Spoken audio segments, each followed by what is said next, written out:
Good morning mga kasimangista. Ayan ngayon, nakarya tayo at medyo gumanda-ganda ng panahon.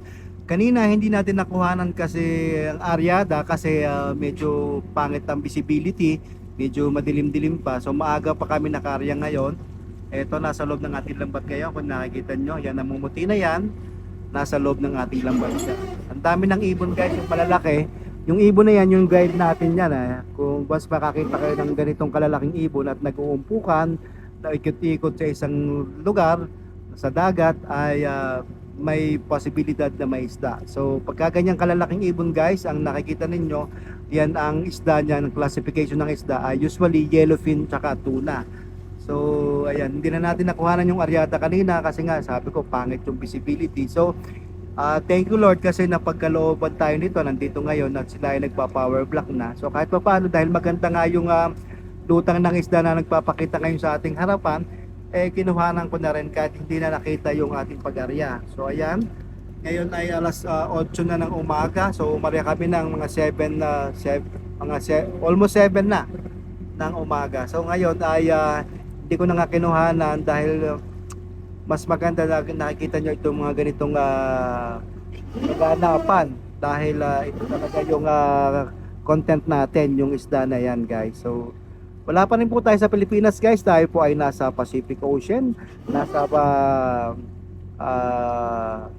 territorial sea ng Papua New Guinea. Ayan, sa mga bago lang po sa ating Facebook page at saka sa ating YouTube channel, wala po tayo sa Pilipinas. So kung nakikita nyo malalaking ibon na yan, once na naghahanap kami ng isda, yan po yung ating guide. Kung sa kung madaming ibon na ganitong kalalaki, yan po yung ating tatargetin. Kasi nakikita yan sa radar natin. May birds radar tayo na tinatawag. Kung kaya nga't natidetect natin kung nasaan yung mga grupo ng isda dito sa Pacific Ocean. So pagka ganyan pong kalalaki, talaga ang makikita nyo sa isda na classification niya, ulitin ko, ay yellowfin tsaka tuna guys. So ayan, pagka ganyang alon-alon guys, ibig sabihin may laman-laman to kasi hindi basta-basta mag-aalon ng alon-alon ang dagat ng ganyang patay alon na tinatawag natin kung iyan ay kokonti lamang. So maganda-ganda na rin to sa tingin ko sa visual, pero sabi ko nga sa actual tayo magbabase. Kung makikita nyo, nandiyan ang ating light boat na si Victor 10. Siya yung nag-search ng area nito. And sinawag ito sa atin, ganun lang ng trabaho nila, maghanap din ng isda at ibibigay sa ating mga sister boat at sa atin. So ayan, ganyang kalawak, para ulit sa kabatiran ng mga bago lang sa ating Facebook page saka sa YouTube channel.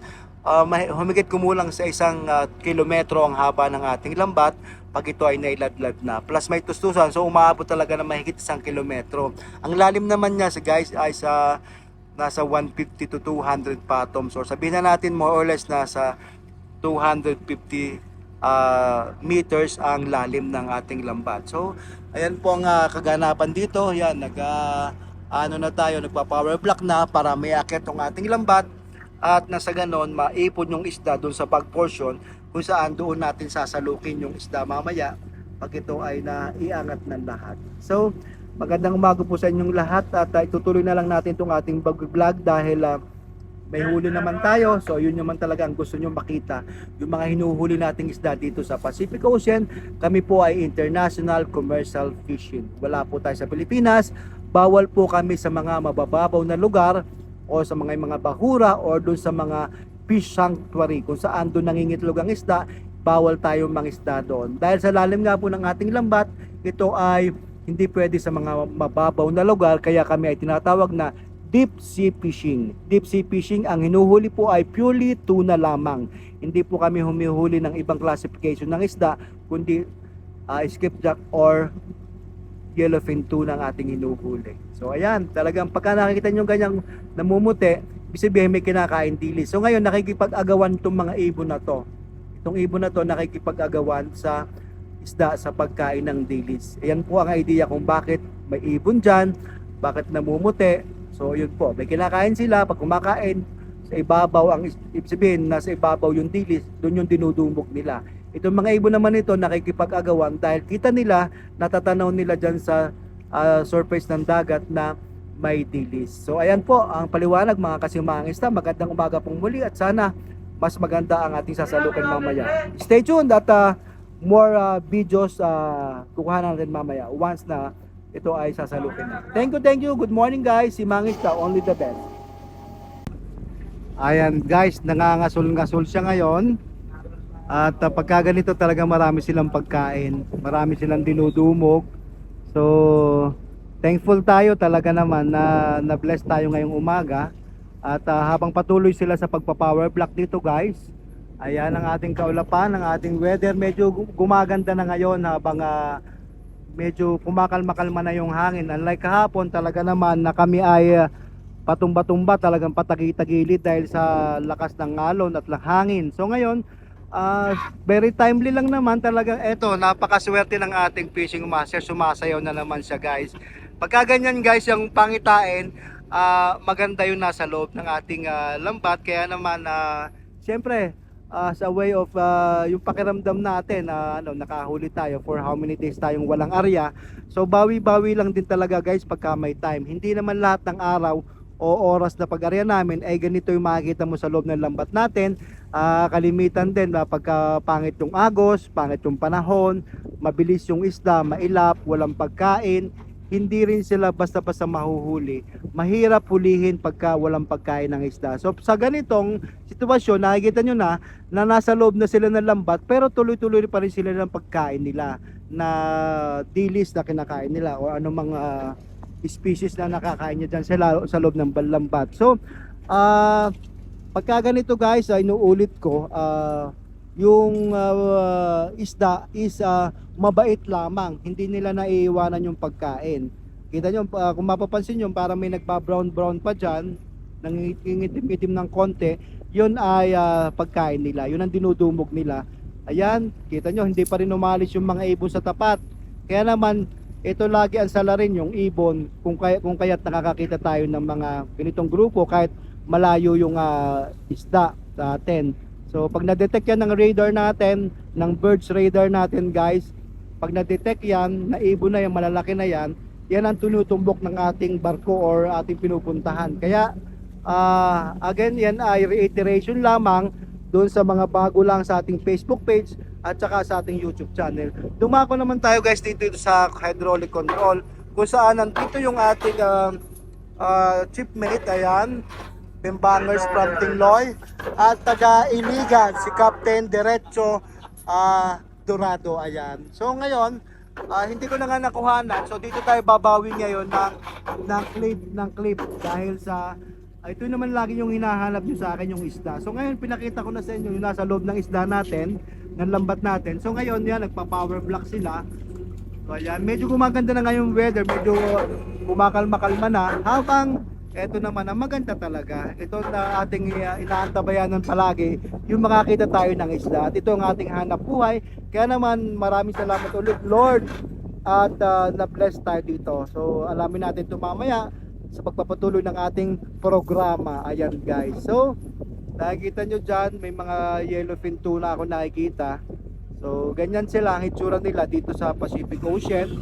At sa 16 years ko nga po guys dito sa company, ito talaga yung aking trabaho, yung maghanap ng isda. So very lang kasi pagka pangit yung weather, talaga hindi tayo nakakalipad para maghanap. So yung barko na lang mismo tsaka mga lookout talaga ang tumitingin dyan through radar. So ayan, kumakain sila dyan. Ayan.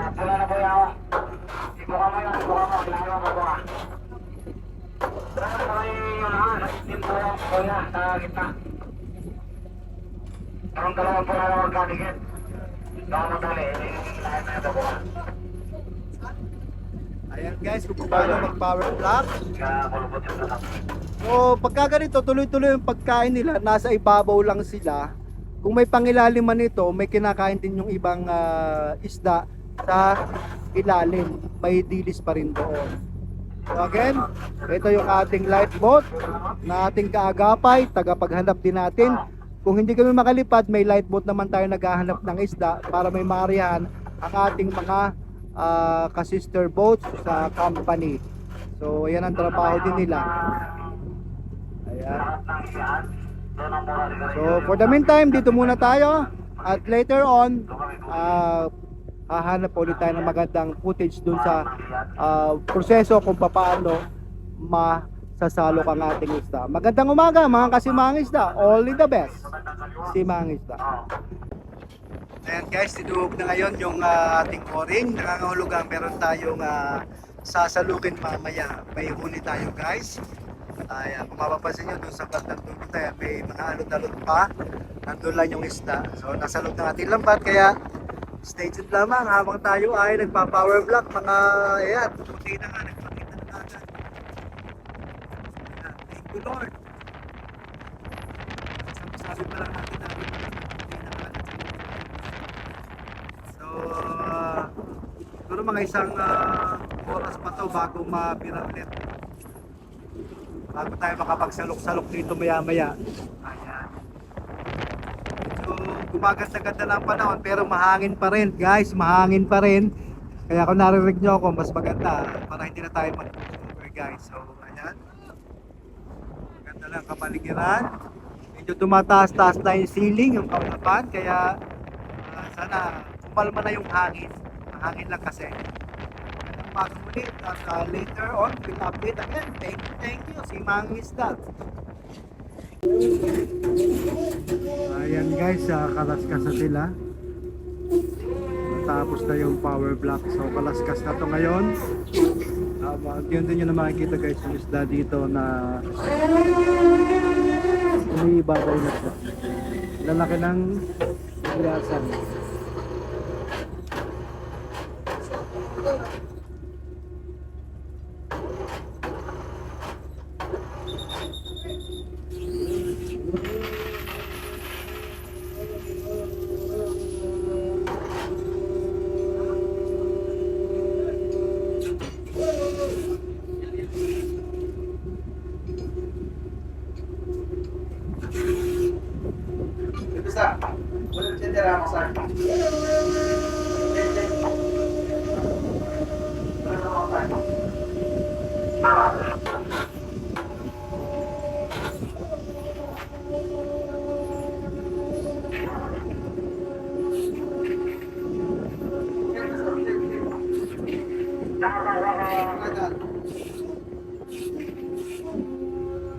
May mga tuna na guys.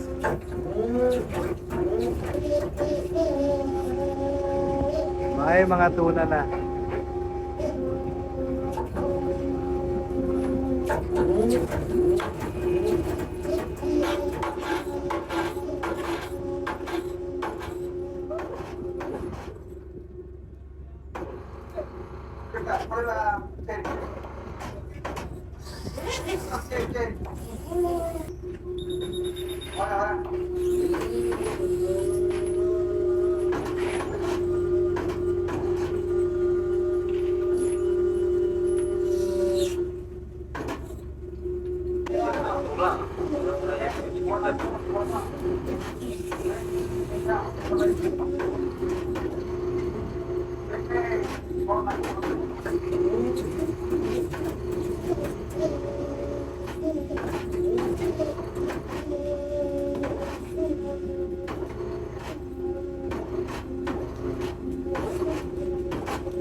Strobo na sila guys. Ayan, medyo malapit-lapit na rin itong masalok maya-maya ng konti pa. Ilang bira na lang to at sasalukin na to guys. Pagka ganito may white rope na makapal na yan, Samsung rope, S-rope na yan. Ibig sabihin mabigat-bigat na ng konti yung ating laman ng back portion, kaya ginagamitan na ng ganyan.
Ayan, sinalok na guys, punong-puno. Ito na yung sinasabi ko sa inyo na inarihan natin kanina. Nagsasalok na tayo. Halo ng skipjack, yellowfin, tsaka tuna. Punong-puno guys, oh. Ayan na, iniintay natin.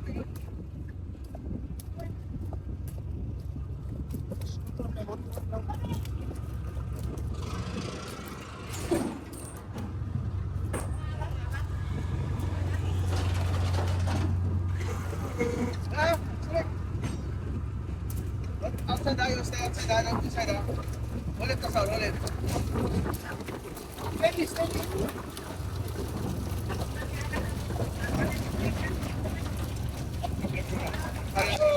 Ay,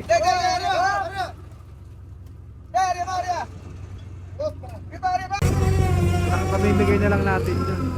Blessing sa kanila yun.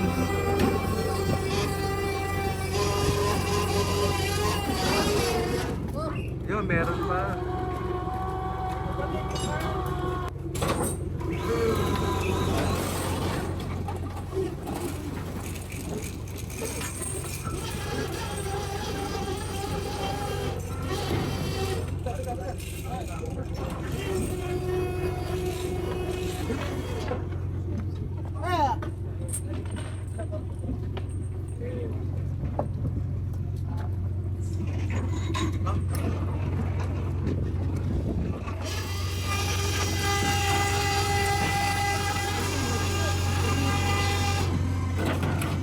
Libre!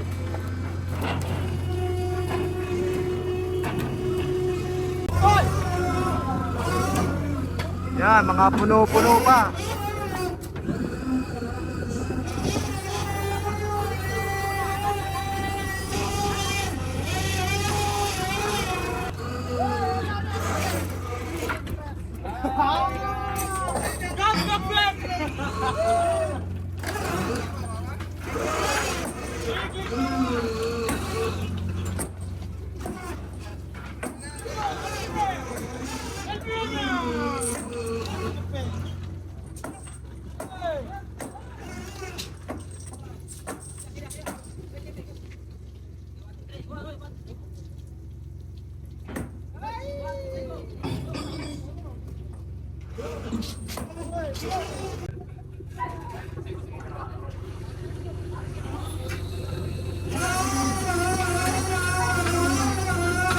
Ayan, puno-puno pa rin guys.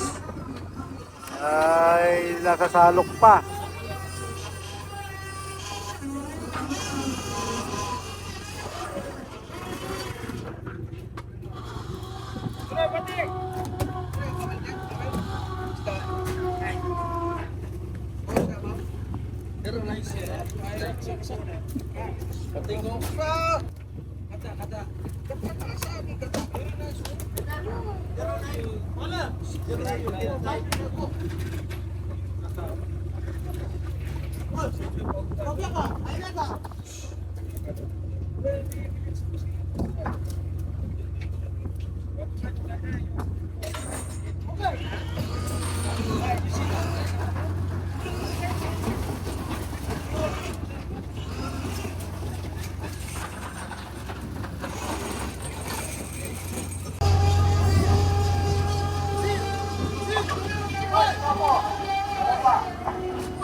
Wala, bira. Ay, shit.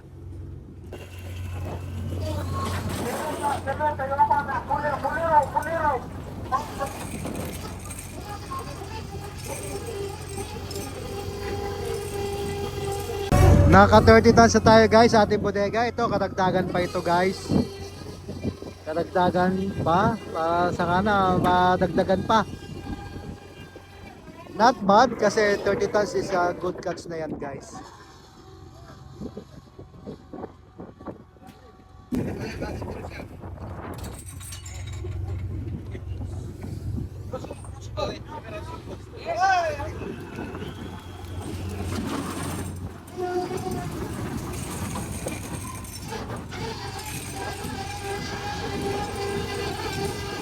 Ito na yung huling salok guys at thank you Lord again once again at na-bless tayo dito. Kahit pa paano nakabawi-bawi tayo sa gastos dito guys kasi ilang araw kaming walang area ay na-bless kami sa area na to. Kahit medyo mahangin pa rin, magulong pa rin yung dagat ay naka-area tayo ngayong umaga. Kaya naman thank you Lord at maraming salamat po sa inyong lahat guys, sa ating mga followers at ating sa mga subscribers. Meron na po tayong 856,000 followers sa Facebook page at sa YouTube channel na sa 73,000 na po tayo. 73,000 subscribers sa YouTube channel. Again mga kasimangis na maraming salamat sa pagtangkilik at langkiligid po lang natin ang ating sariling atin. At the same time guys, original is always the best. Ito po rin po ang inyong kasimangis na nagsasabing magandang tanghali na sa inyong lahat. Thank you po. God bless us all. Keep safe everyone.